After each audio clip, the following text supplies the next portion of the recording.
Topic होगा topic number 2 rise of Hitler. Hitler कैसे बढ़ा, हिटलर कैसे बढ़ा, पॉपुलर हुआ। तो हिटलर मेनली जर्मनी का नहीं था, जर्मनी का नहीं था, पर हम लोग जर्मनी के नाम से उसको जानते हैं। किसके नाम से जानते हैं हम लोग? जर्मनी का। हिटलर जर्मनी का बहुत बड़ा क्रूर शासक था, डिक्टेटर था। तो उसका जन्म कहाँ हुआ? उसका जन्म हुआ है ऑस्ट्रिया में। कहाँ पे जन्म हुआ हिटलर का? ऑस्ट्रिया में, और 1899 में। तो लिख लो हिटलर बॉर्न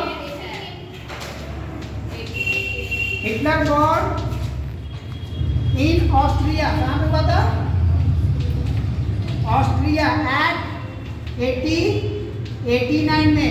हिटलर का जन्म कब हुआ था? ऑस्ट्रिया में 1889 में।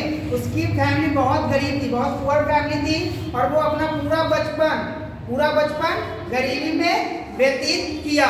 और लास्टली उसने जर्मन आर्मी ज्वाइन की। क्या ज्वाइन किया? German army. जर्मन आर्मी में वो ना कोई कमांडर था ना कोई सैनिक था। उसने जर्मन आर्मी में एज अ मैसेंजर, कैसा वर्क मिला उसको? एज अ मैसेंजर, मैसेज पहुंचाने वाला। यानी कि मान लो एक आर्मी की टुकड़ी यहाँ पे है, एक आर्मी की टुकड़ी लड़ाई कर रही है बी, ठीक है? तो यहाँ से मैसेज लेके, हेडक्वार्टर का मैसेज लेके बी के पास जाने का काम कौन करता था? मैसेंजर करेगा। तो वही मैसेंजर के पोस्ट पे वो था हिटलर। क्या था? मैसेंजर के पोस्ट पे। तो वर्ल्ड वॉर 1 में हिटलर ने बहुत सारे मैसेज आर्मी के पहुंचाए थे, जिसके लिए उसे बहुत सारे मेडल भी मिले थे, बहादुरी के, ब्रेवरी मेडल्स भी उसको दिए गए थे। क्यों दिए गए थे? क्योंकि वर्ल्ड वॉर 1 के वर्ल्ड वॉर हो रहा था, उसमें वो मैसेज पहुंचाने का काम करता था। जहाँ पे आदमी लोग घर से नहीं निकलते थे, वो बेचारा क्या कर रहा था? आर्मी का मैसेज पहुंचा रहा था। लेटर्स वगैरह आता ना आर्मी का, तो वो अपना आर्मी का मैसेज पहुंचा रहा था आर्मी के पास। तो उसके लिए उसको ब्रेवरी मेडल्स भी दिए गए। जब वर्ल्ड वॉर फर्स्ट खत्म हो गया तो क्या हुआ? ट्रीटी ऑफ वर्साइल हुआ, जिसमें ये साइन किया गया कि जो जर्मनी का रिसोर्स वाला क्षेत्र है वो किसके पास चला जाएगा? वो एलाइड पावर के पास चला जाएगा। जिससे क्या हुआ? वहाँ के लोगों को लगा कि यहाँ की जो सरकार है वो जर्मन पीपुल की डिग्निटी के साथ क्या कर रही है? कॉम्प्रोमाइज कर रही है, हमारा आत्मसम्मान गिरा रही है। यानी कि बाहर के हमें गुलाम बना दिया। जब बाहर के लोग हमारे घर पे कब्जा कर लेंगे तो हम लोग गुलाम हो जाएंगे ना जी। तो हिटलर को लगा कि हमारा सरकार निकम्मा है, अब वो जर्मन पीपुल की डिग्निटी को लॉस कर रहे हैं, यानी कि हमारे आत्मसम्मान को गिरा रहे हैं, जर्मन को गुलाम बना देंगे। और इससे वो ज़्यादा प्रभावित हो गया और वो फ्यूरियस हो गया। क्या हो गया? फ्यूरियस हो गया। और उसने ठान लिया कि नहीं, अब जर्मन पीपुल को डिग्निटी वापस दिला के रहेंगे। और उसने क्या किया? 1919 में एक स्मॉल ग्रुप को ज्वाइन किया, जिसको हम लोग बोलते हैं जर्मन वर्कर पार्टी। क्या बोलते हैं हम लोग? German worker party. तो बोलेंगे इन 1919 Hitler join a small group is called German worker party. बाद में इस जर्मन वर्कर पार्टी का नाम बदल के क्या रख दिया गया? Nationalist social German worker party. और बाद में फिर से जैसे जैसे पार्टी बड़ा होते गया तो लास्टली उसको फिर से नाजी पार्टी के नाम से जाना गया। किस पार्टी से जाना गया? नाजी पार्टी के नाम से जाना गया। यहाँ पे आपके मन में क्वेश्चन राइज होगा कि सर नाजी पार्टी तो पहले ही था, तो फिर से क्यों नाजी बना? अरे डेनमार्क रिपब्लिक आया तो इसकी पॉपुलैरिटी कम हो गई ना। अब लेबर पार्टी देखा धीरे धीरे बढ़ते गया, तो नाजी लोग क्या किया? लेबर पार्टी को अपने में मिला लिया, उसको क्या कर दिया? नाजी पार्टी बना दिया। और वहीं से हिटलर पॉपुलर होना स्टार्ट हो गया। 1923 में 1990 ये तो हो गया खत्म, 1990 खत्म हो गया। अब 1923 में हिटलर ने प्लान बनाया। बावरिया एक जगह का नाम है जर्मनी में, बर्लिन में एक जगह का नाम है बावरिया। वहाँ पे सरकारी खजाना रखा हुआ रहता है हमेशा। क्या रखा हुआ रहता है? सरकारी खजाना, यानी कि गवर्नमेंट का ट्रेजर, क्या बोलते हैं इसको? ट्रेजर रखा हुआ रहता है।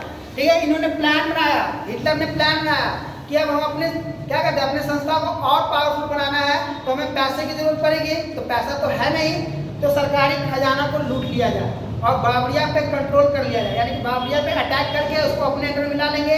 तो सरकारी क्या हो जाएगा? खजाना हमारे अंडर हो जाएगा, जिसके कारण क्या होगा? पूरा पावर जर्मनी का हम अपने अंडर में ले लेंगे। तो 1923 में उसने प्लान किया resize to control of Bavaria. और उसको करने के लिए क्या किया, वो बर्लिन की ओर बढ़ गया आक्रमण करने के लिए, टू मार्च बर्लिन की ओर बढ़ गया आक्रमण करने के लिए। तो बताओ, एक ही देश का आदमी अपने देश के कैपिटल पे, बर्लिन कैपिटल है जर्मनी का, लिख लो, Berlin is the capital of Germany. Berlin क्या है, कैपिटल ऑफ जर्मनी है। स्पेलिंग लिखिए, बर्लिन का लो स्पेलिंग, एन है, एच नहीं है, बर्लिन। तो Berlin is the capital of Germany. तो सोचो, तुम मान लो नैना है, नैना आक्रमण कर देगी दिल्ली पे, अपने देश के राजधानी पे। हिटलर ने ऐसा ही किया, बर्लिन पे आक्रमण किया और बावड़िया का सोना लूटने की, खजाना लूटने की कोशिश की, बट वो फेल हो गया। क्या हो गया, हिटलर फेल हो गया, नहीं लूट पाया और उसको लास्टली अरेस्ट कर लिया गया। वेम्पायर रिपब्लिक के आर्मी ने उसको अरेस्ट करके जेल में डाल दिया। काफी समय तक वो जेल में रहा, जिसके कारण क्या हुआ, नाजी पार्टी अनपॉपुलर हो गया। क्या हो गया, नाजी पार्टी अनपॉपुलर हो गया। कब तक अनपॉपुलर रहा, 1930 तक। 1930 तक अनपॉपुलर हो, यानी कि नाजी पार्टी जो बढ़ रहा था वो क्या हो गया, घटना स्टार्ट हो गया 1930 तक।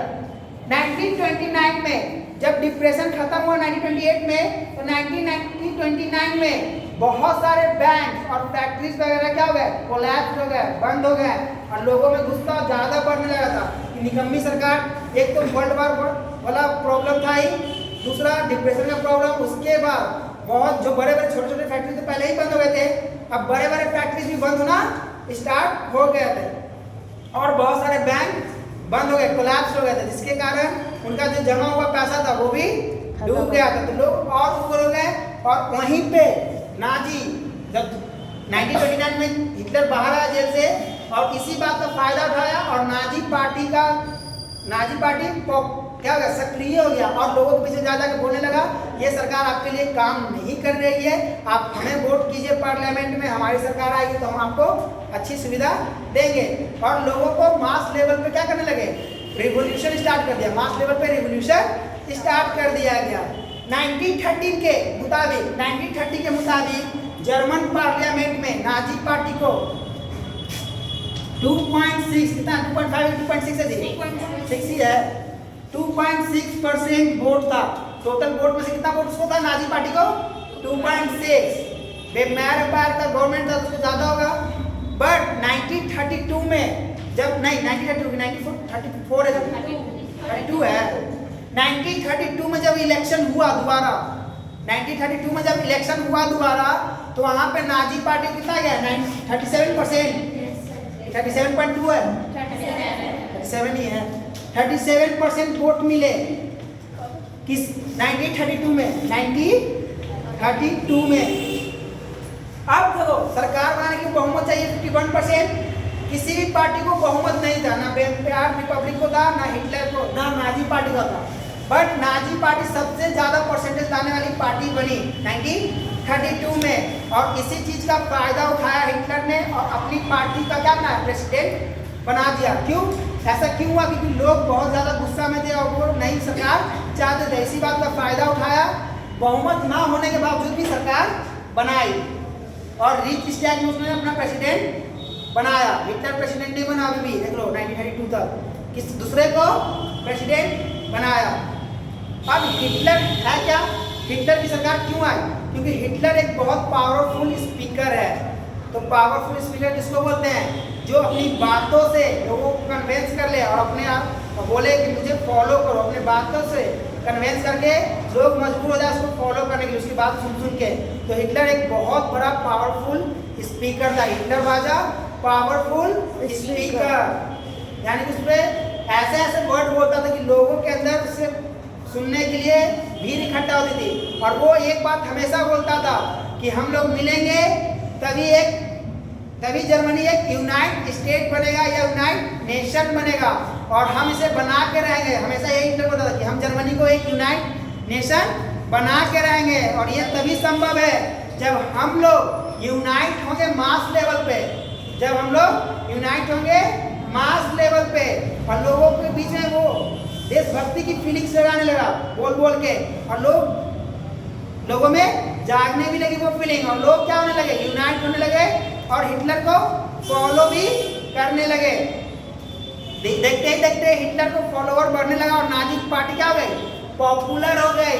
और हर भाषण में वो वही बोलता था कि हम इटली को एक यूनाइटेड नेशन बनाएंगे, पावरफुल नेशन बनाएंगे। और जो वेमार रिपब्लिक जो इटली के लोगों की डिग्निटी लॉस करा दिया था, उस डिग्निटी को हम लोगों में वापस ला के देंगे। जो विदेशी देश हमारे देश पे कब्जा कर रखी है, उसे अपने देश से वापस ले लेंगे, जीत लेंगे। तो आप ये कब संभव होगा, जब आप यूनाइट होइएगा, जब आप मास लेवल पे यूनाइट होइएगा। तो इस बात से लोगों में और इस बात से लोग और कन्वेंस होंगे, किससे, हिटलर से कन्वेंस होते थे और हिटलर को फॉलो करने लगे। देखते ही देखते हिटलर का जादू पूरे जर्मनी में फैल गया और जैसा हिटलर बोलता था वैसा ही लोग करते थे। हिटलर बोलता था मर जाओ तो मर जाते थे लोग उसके कहने पे। तो इस तरह से वो क्या है, हिटलर एक पावरफुल स्पीकर है। अब हिटलर की पॉपुलैरिटी 92 से बढ़ना बहुत ज़्यादा बढ़ गई, यानी पूरे जर्मनी में बस हिटलर के नाम से ही जाना जाने लगा। बट प्रेसिडेंट अभी भी नहीं है, प्रेसिडेंट कोई दूसरा है। तो जब देखा प्रेसिडेंट को लगा कि हिटलर क्या हो रहा है, पॉपुलर हो रहा है। क्यों पॉपुलर हो रहा है, उसको अपने भाषण से। और वो भाषण में क्या देता था कि हम जर्मनी को एक यूनाइटेड नेशन बनाएंगे, पावरफुल नेशन बनाएंगे। जर्मनी का जो लॉस हुआ था, जर्मनी के पीपल का जो आत्मसम्मान का लॉस हुआ, डिग्निटी का लॉस हुआ था, उसको वापस ला के देंगे। जो विदेशी ताकत हमारे जमीन पे कब्जा कर रखी है उसको भगा देंगे, लोगों को जॉब देंगे, जो बेघर होगा उसको घर देंगे। यही बोलता था भाषण में। और इस तरह से वो पॉपुलर हो गया, लोग उसको फॉलो करना स्टार्ट कर दिए। ठीक है।